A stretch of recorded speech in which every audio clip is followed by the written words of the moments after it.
जय हिंद साथियों, आप सभी का भारद्वाज इन्फोटेक के इस YouTube चैनल में हार्दिक स्वागत है।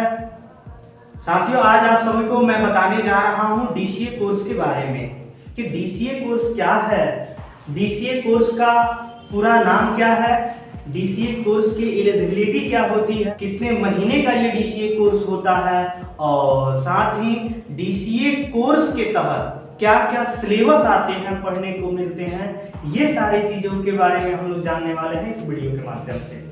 तो पूरे वीडियो के अंत तक आप बने रहें। आशा करता हूं कि इस वीडियो से आप लोगों को DCA से संबंधित जो सारी समस्याएं होंगी वो DCA कोर्स के बारे में मैं आपको बताऊं तो DCA कोर्स का पूरा नाम होता है डिप्लोमा इन कंप्यूटर एप्लीकेशन। ये कोर्स जो होता है 6 महीने का होता है, जिसमें सिलेबस के तौर पे पढ़ने DCA कोर्स में ही एक बेसिक नाम का कोर्स मेंशन होता है, जिसमें सबसे पहले आता है फंडामेंटल के जरिए पहला यूनिट्स आते हैं introduction of computer, invention, parts of computer, software and hardware. इसमें इंट्रोडक्शन ऑफ कंप्यूटर की बातें करें तो कंप्यूटर की परिचय मतलब what is computer, What do you mean about computer, ये सारी चीजें जानने को मिलती हैं।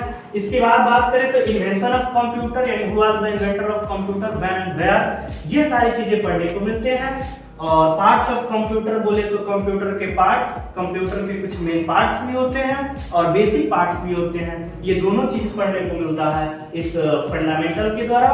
सॉफ्टवेयर एंड हार्डवेयर, जो कि कंप्यूटर के मेन पार्ट्स ऑफ कंप्यूटर कहे जाते हैं। तो हार्डवेयर क्या है, हार्डवेयर में क्या क्या होते हैं, उसके भाग, उसके प्रकार, ये सारी चीज पढ़ने को मिलता है। इसके अलावा सॉफ्टवेयर के भी प्रकार आते हैं। तो प्रकार क्या होता है, टाइप्स ऑफ सॉफ्टवेयर में सिस्टम सॉफ्टवेयर क्या होते हैं, एप्लीकेशन सॉफ्टवेयर क्या होते हैं।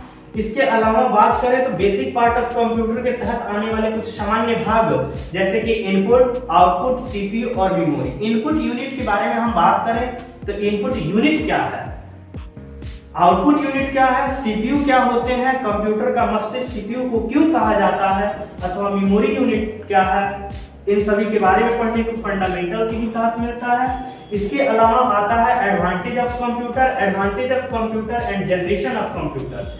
ये एडवांटेज ऑफ कंप्यूटर की गुणवत्ता होता है, जिसे हम features of computer, activities of computer जैसे कई नामों से जानते हैं। इसके अलावा जनरेशन ऑफ कंप्यूटर, जैसे कि कंप्यूटर के पीढ़ी, कंप्यूटर के जो 5 पीढ़ी बनते हैं, सब 5 पीढ़ी को एक निश्चित अवधि में बांटा गया है।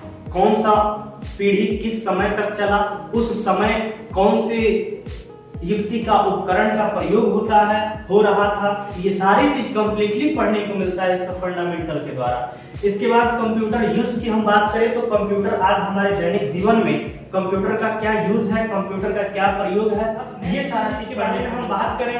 विंडोज क्या है, विंडोज ऑपरेटिंग सिस्टम क्या लाता है, ये IT भी इसके नाम से जाना जाता है। IT बोले तो इंफॉर्मेशन टेक्नोलॉजी। और विंडोज के तहत आने वाले ये कुछ यूनिट्स हैं जो कि MS DOS, जिसका पूरा नाम माइक्रोसॉफ्ट डिस्क ऑपरेटिंग सिस्टम होता है। MS पेंट बोले तो माइक्रोसॉफ्ट पेंट, जिसका काम पेंटिंग करना होता है।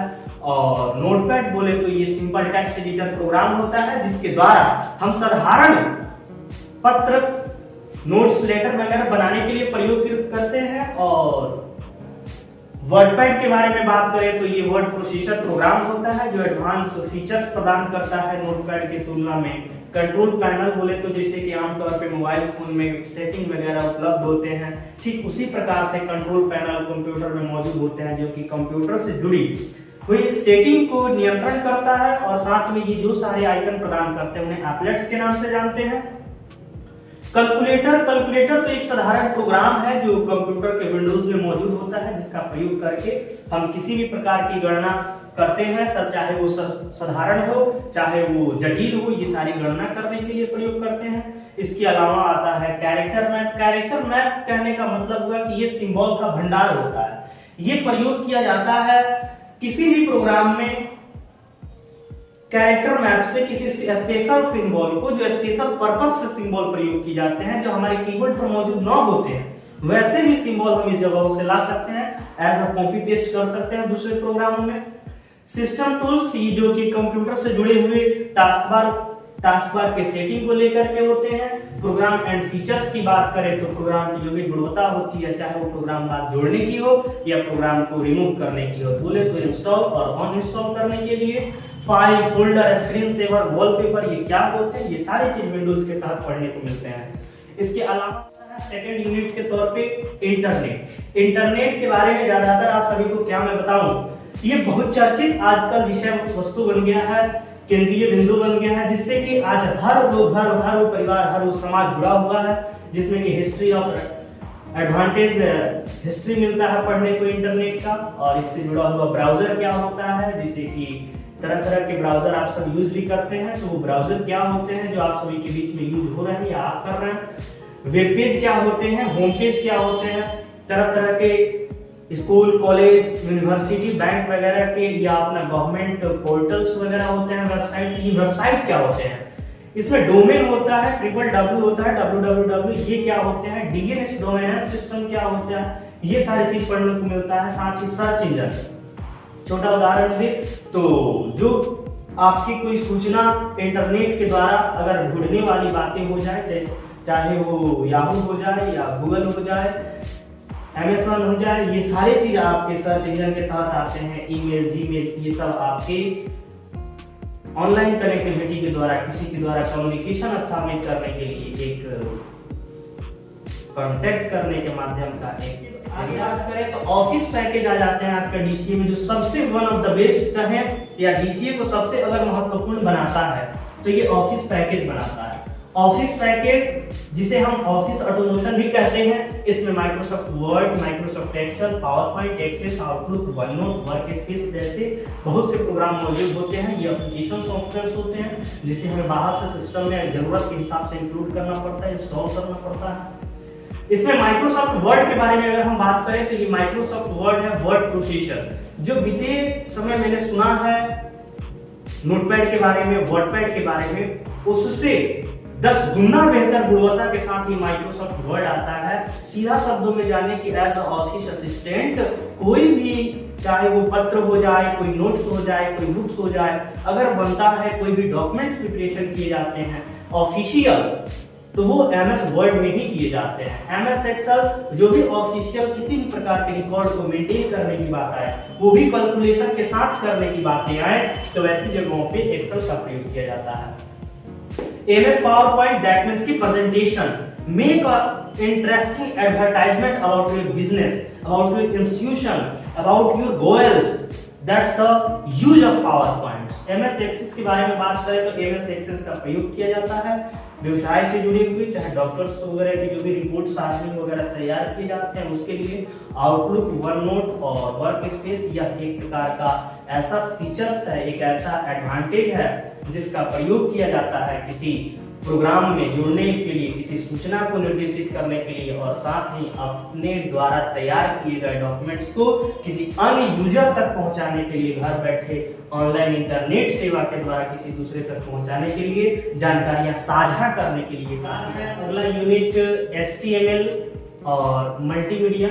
बहुत से इंस्टीट्यूट ऑफर करते हैं प्रोग्रामिंग लैंग्वेज के तौर पर, कोडिंग के तौर पर, तो HTML प्रोवाइड करते हैं या प्रोग्रामिंग C लैंग्वेज प्रोवाइड करते हैं।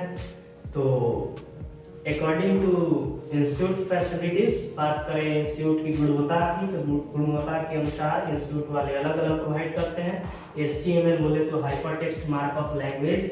हाइपरटेक्स्ट मार्कअप लैंग्वेज या वेब डिजाइन से लिया हुआ एक अध्याय है, एक लेसन है, जिसके द्वारा सीखने को मिल जाता है फ्रंट पेज क्या होते हैं, आउटलुक्स क्या होते हैं, वो सारी चीजें की अगर हम बात करें स्क्रीन अपीयरेंस बनाने का, एक ढांचा, एक स्ट्रक्चर तैयार करने का, तो वो HTML के द्वारा और HTML में मौजूदा टैग के द्वारा प्रयोग किया जाता है और बनाया जाता है। C लैंग्वेज की बात करें तो यह एक कोडिंग है, यह एक कंप्यूटर की भाषा है और ये उच्च स्तर की भाषा मानी जाती है। और C लैंग्वेज जो है, इसको लिखना, पढ़ना, समझना काफ़ी आसान होता है, ये काफ़ी आसानी से समझ में भी आता है।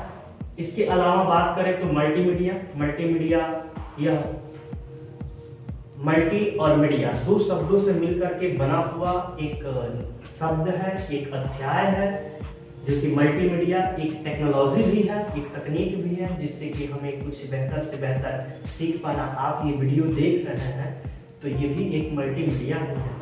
आप इंटरनेट चला रहे हैं तो वो भी एक मल्टीमीडिया का ही देन है।